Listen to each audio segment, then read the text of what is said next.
फातिमा की रानी माँ, प्रभु यीशु की माँ, आसरा तू ही है माँ।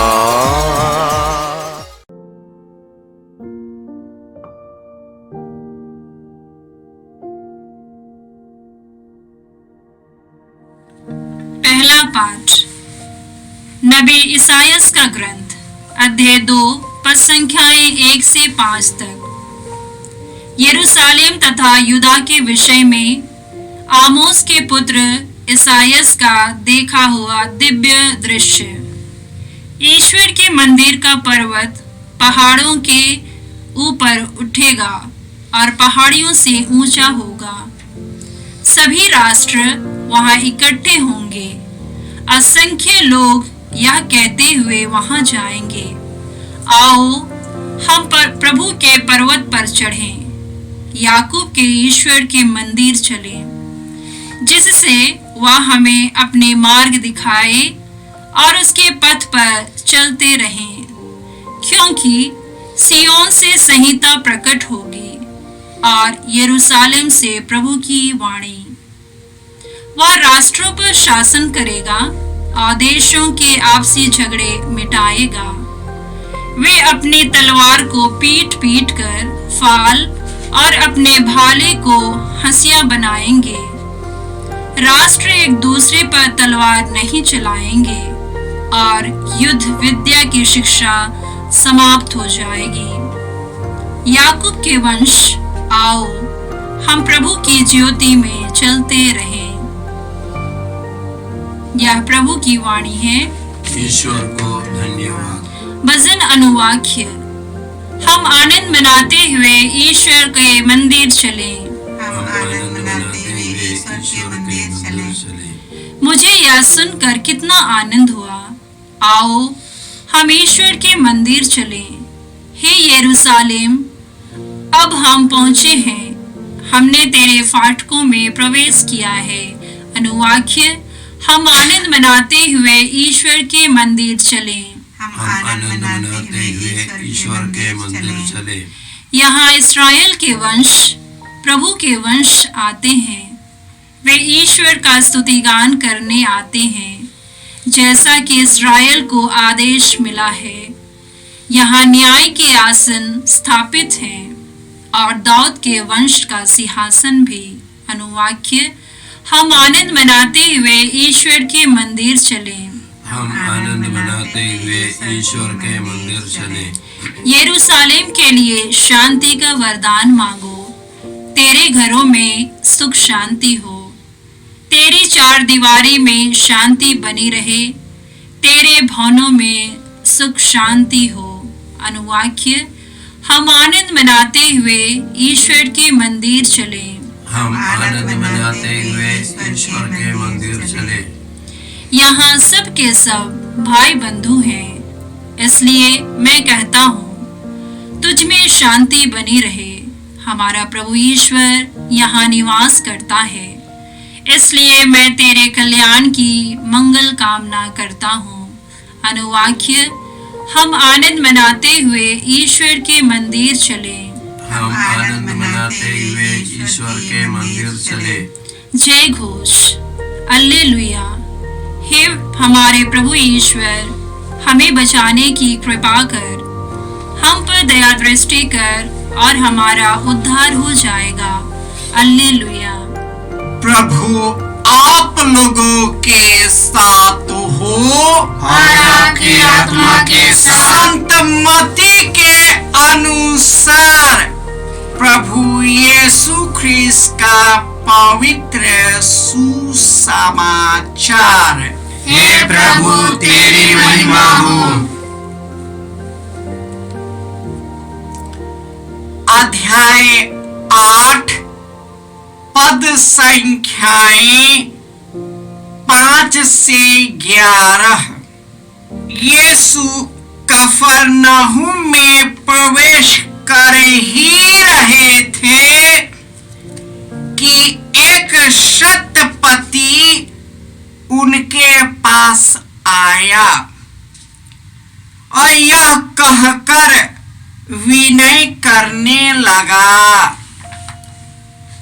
प्रभु, मेरा नौकर घर में पड़ा हुआ है, उसे लकवा हो गया है और वो घोर पीड़ा सह रहा है। यीशु ने उससे कहा, मैं आकर उसे चंगा कर दूंगा। शतपति ने उत्तर दिया, प्रभु, मैं इस योग्य नहीं हूं कि आप मेरे यहाँ आए।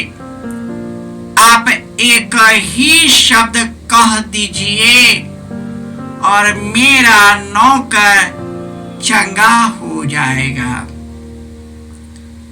मैं एक छोटा सा अधिकारी हूं, मेरे अधीन सिपाही रहते हैं। जब मैं एक से कहता हूं जाओ तो वह जाता है, और दूसरे से आओ तो वह आता है, और अपने नौकर से यह करो तो वह यह करता है। यीशु यह सुनकर चकित हो गए और उन्होंने अपने पीछे आने वालों से कहा, मैं तुम लोगों से कह देता हूं, इस्राएल में भी मैंने किसी में इतना दृढ़ विश्वास नहीं पाया। मैं तुमसे कहता हूं, बहुत से लोग पूर्व पश्चिम से आकर इब्राहिम, इसहाक और याकूब के साथ स्वर्ग राज्य के भोज में सम्मिलित होंगे। यह प्रभु का सुसमाचार है। हे क्रिस्त, तेरी स्तुति हो। हमारा प्रभु दयालु करुणामय ईश्वर है। वह सत्य प्रतिज्ञ, सहनशील और प्रेममय ईश्वर है। वह सबों पर दया करता और अपने कृपा दृष्टि से सबों की रक्षा करता है। उसका आत्मा सबों में व्याप्त है, क्योंकि ईश्वर हमें प्यार करता है। ईश्वर ही हमारा आश्रय और सामर्थ्य है। वही मेरे संकट, दुख और बीमारी में हमारा सहचर है। इसलिए हम नहीं डरते, चाहे पृथ्वी कांप उठे, चाहे पर्वत समुद्र के गर्त में डूब जाए, चाहे सागर की लहरें फेन उगले या पर्वत उनकी टक्कर से हिल जाए, हम नहीं डरते, क्योंकि ईश्वर का दाहिना हाथ महान कार्य करता है। इसलिए हम नहीं डरते। आज के सुसमाचार में शतपति जो यीशु के पास आकर अनुनय विनय किया, इस वचन में विश्वास किया कि ईश्वर ही सब कुछ है और उसका मूरत यीशु ही है। जब उसने अनुनय विनय किया तो उसने इतना ही कहा, प्रभु, मैं इस योग्य नहीं कि आप मेरे घर आए। आप एक ही शब्द कह दे और मेरा नौकर चंगा हो जाएगा। एक ही शब्द में उसका नौकर चंगा हुआ, क्योंकि उससे भरोसा था। आज के पहले पाठ में नबी ईसायास के ग्रंथ में हमने सुना है कि कैसे ईश्वर ने इस्राएलियों को अपनी प्रजा चुना है। उन्होंने उसे सबल बनाया, उन्हें सशक्त किया, उसे राज्य भी दिया, लेकिन वे सभी खड़े नहीं हुए। जितने भी राजा पैदा हुए वे सभी अपने आप से सिमट गए और सब कुछ अपने ही दृष्टि से देखने लगे। प्रभु यीशु कहता है, सब कुछ करने की अनुमति है, लेकिन सब कुछ अच्छा नहीं है। सब कुछ करने की स्वतंत्रता है, लेकिन सब कुछ हमारे भलाई के लिए नहीं है। और राजाओं और शासकों ने अपने से जो कुछ किया उसका विध्वंस ही हुआ।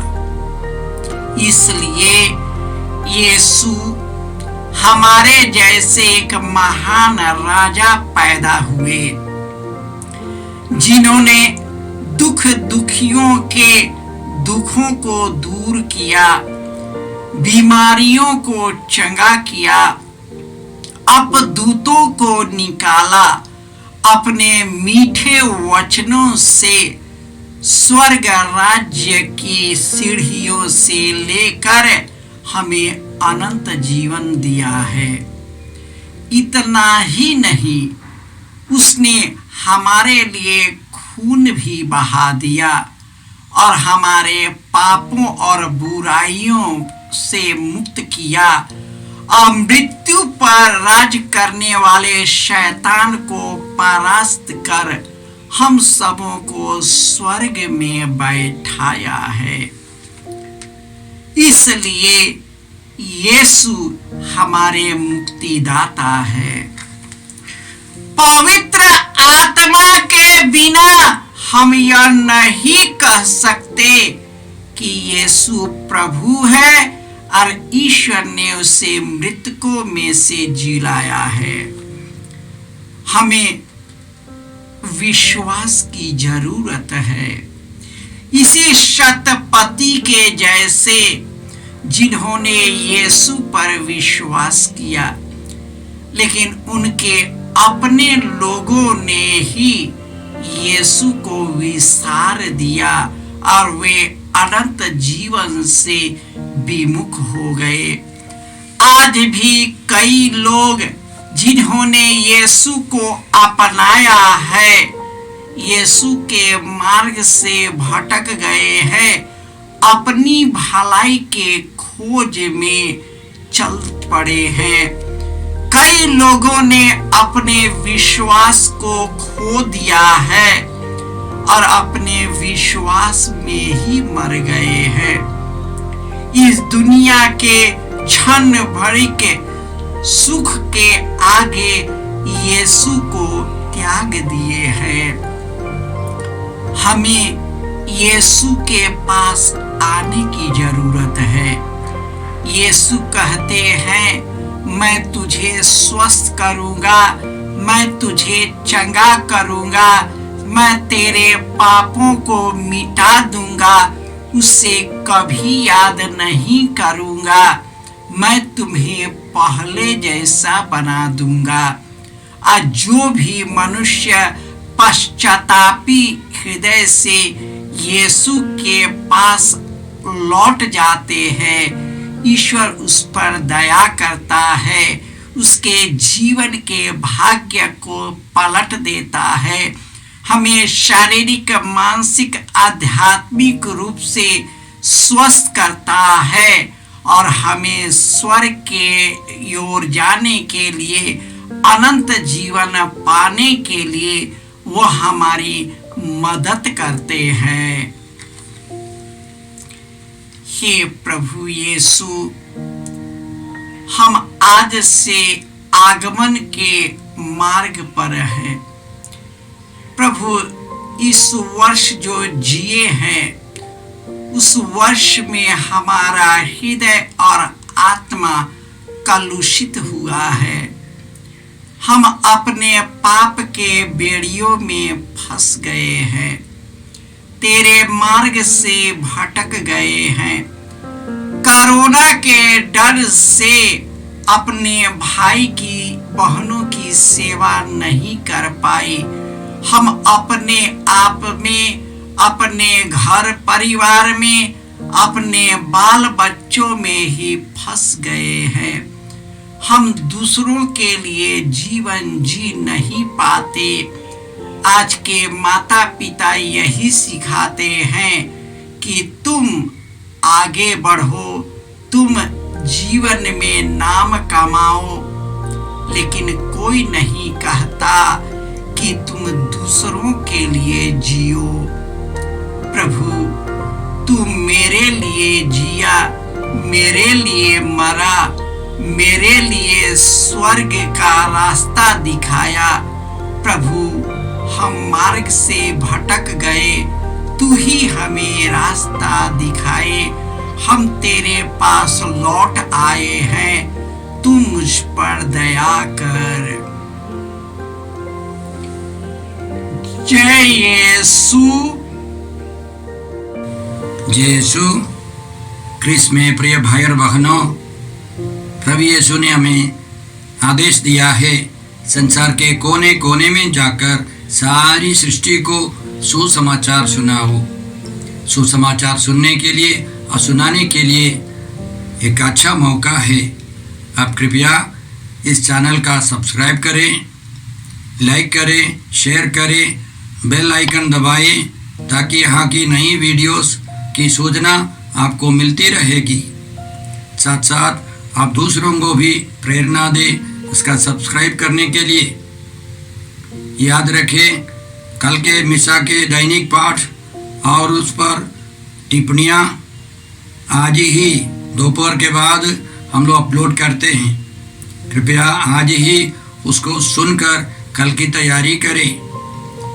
प्रभु यीशु आपको और आपके परिवार को 100 गुनी आशीष देंगे। जय यीशु।